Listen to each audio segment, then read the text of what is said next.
Dan Anda masih bersama kami di Head to Head dan sampailah kita pada segmen terakhir yang artinya saya harus meminta closing statement dari masing-masing narasumber. Saya akan ke Pak Faisal terlebih dahulu. Apa kemudian closing statement dan bagaimana Indonesia harus bersikap? Yang pertama saya lihat pemerintah sudah kikuk ya dalam merespon perang antara Iran melawan Amerika Serikat dan Israel karena memang ada kecenderungan kita berada di pihak mereka. Kita masuk Dewan Perdamaian yang di situ ada Amerika dengan Israel.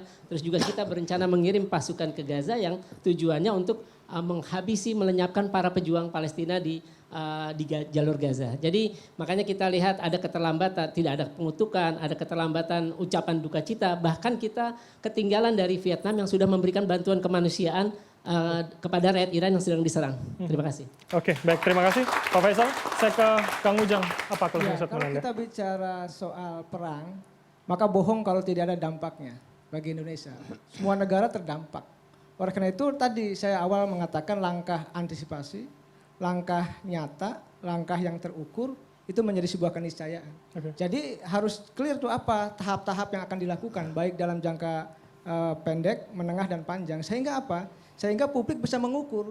Inilah langkah-langkah kerja yang dilakukan oleh pemerintah. Sehingga tadi bahwa public trust-nya terjadi. Jadi jangan sampai lagi ketika misalkan pemerintah itu programnya bagus, tapi implementasinya tidak bagus, maka akan banyak bulian. Oleh karena itu yang harus dilakukan tadi kerja-kerja nyata yang terukur itu. Sehingga publik diyakinkan bahwa perang itu berdampak, tapi sudah diantisipasi dan ada solusi yang nyata dari pemerintah seperti itu. Baik, ada solusi nyata dan implementasi ya. Kalau begitu, Prof. Trubus, saya menyambung ke Anda. Singkat saja, Prof. Iya, kalau dari ini apa sebenarnya mengenai, jadi semua kebijakan itu, ini kan kebanyakan elitis ya, artinya top down. Jadi cobalah itu, mumpung ada Bu Popi, ditariklah kebijakannya sifatnya partisipatif gitu. Jadi publik itu dilibatkan. Oleh karena apa? Karena ini kan situasinya sudah force major ya. Jadi anggaplah darurat gitu lah. Jadi masyarakat itu diajak ngomong. Jangan semua dirumuskan, semua oleh pusat seolah mau begini, tapi di masyarakat tidak pernah tahu. Nah masyarakat ujung-ujungnya hanya menerima apa istilahnya kebijakan itu harus dilaksanakan. Yang kedua penting banget menurut saya Pak, Bu, ini mau ada Ibu. Jadi bagaimana kemudian menjaga misalnya nilai tukar rupiah. Ini kan masalah trust masyarakat. Masyarakat sebenarnya sekarang ini agak bahasa ada ngeri-ngeri sedap soal itu. Takutnya nanti sampai menyentuh 20.000 atau lebih dari itu. Terjadi kemudian harga mahal semua. Karena kita punya trauma, romantisasi ke masa lalu ya. Nah ini ya. Ini yang menurut saya juga menjadi hal penting di mana kemudian kebijakannya harus bagaimana tetap stabil. Koordinasi antara Bank Indonesia dan Kementerian Keuangan itu menjadi kunci daripada kepercayaan publik, termasuk bagaimana daerah dana transfer ke daerah itu tetap sebagai bentuk mempercayakan kepada daerah untuk percaya kepada pemerintah pusat. Itu aja. Baik, terima kasih Prof. Trubus. Saya ke Pak Sarman, silakan. Singkat. Ya, kami dari dunia usaha berharap pertama agar pemerintah cepat merespon dinamika global, khususnya perang di Timur Tengah, untuk diambil kebijakan-kebijakan yang antisipatif, terutama yang berdampak pada ekonomi. Itu pertama. Yang kedua tentu pemerintah juga harus memikirkan stimulus-stimulus apa yang harus diberikan kepada dunia usaha supaya mereka tetap produktif menghadapi situasi dan kondisi saat ini. Yang ketiga, pemerintah mampu menjaga daya beli masyarakat kita di kuartal kedua ini ya dengan berbagai program-program katakanlah seperti misalnya magang nasional yang diperluas, kemudian juga padat karya, tentu juga adalah bantuan-bantuan sosial yang tepat waktu dan tepat sasaran, kemudian bagaimana belanja pemerintah ini juga dibelanjakan kepada yang produktif dan juga mengutamakan produk dalam negeri. Oke, mengutamakan produk dalam negeri. Terima kasih Pak Sarman. Prof. Popi, singkat Prof. Ya.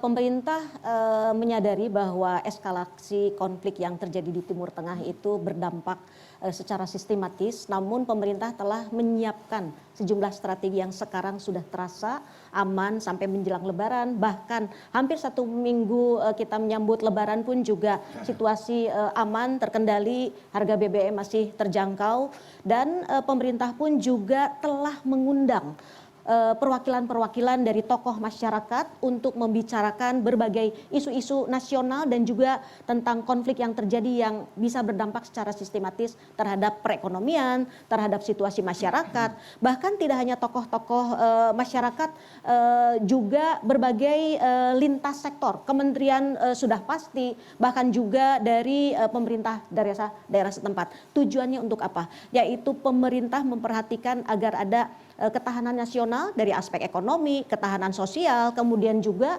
dari ketahanan untuk mengantisipasi apa yang akan terjadi. Dan pemerintah telah menyiapkan sejumlah program untuk swasembada pangan yang sudah terbukti yang akan semakin meningkat jumlahnya. Diharapkan ya jumlah ekspor beras karena kita cadangan berasnya juga sampai bisa untuk beberapa bulan ke depan. Kemudian untuk swasembada energi pun juga sudah disiapkan dan beberapa program untuk melakukan transisi energi pun juga sudah dilakukan dalam rangka agar kita tidak tergantung terhadap satu cadangan energi tertentu, bahkan tidak tergantung kepada beberapa negara tertentu saja. Baik. Jadi itu yang dilakukan oleh pemerintah dalam rangka untuk mengantisipasi dari eskalasi yang terjadi saat ini. Oke, baik, terima kasih Prof. Popi. Terakhir, Prof. Hikmahanto, singkat saja Prof. Ya, yang pasti pertama adalah kalau ada usulan dari masyarakat terkait dengan perang ini, terkait dengan berbagai hal, pemerintah harus mendengar. Terutama kanan kiri Bapak Presiden. Jangan sampai dimatikan, ya, apalagi disiram dengan air keras. Itu yang pertama, jangan sampai.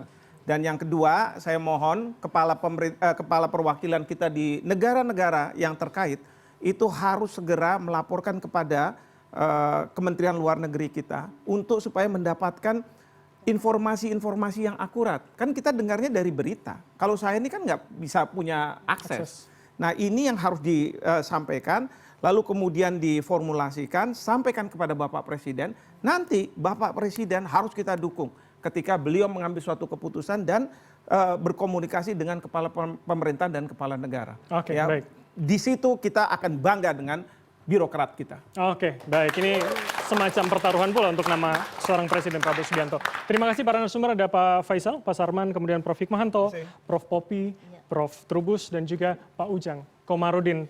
Bicara soal eskalasi ini bukan lagi sekedar soal geopolitik, tapi ujian bagi ketahanan negeri. Indonesia dituntut sigap menjaga kendali agar krisis tidak menjadi beban dan rakyat tidak menjadi korban. Saya Bram Herlamang pamit. Terima kasih. Kami masih akan kembali di minggu depan. Terima kasih. Sampai jumpa. Prof, terima kasih. Terima kasih.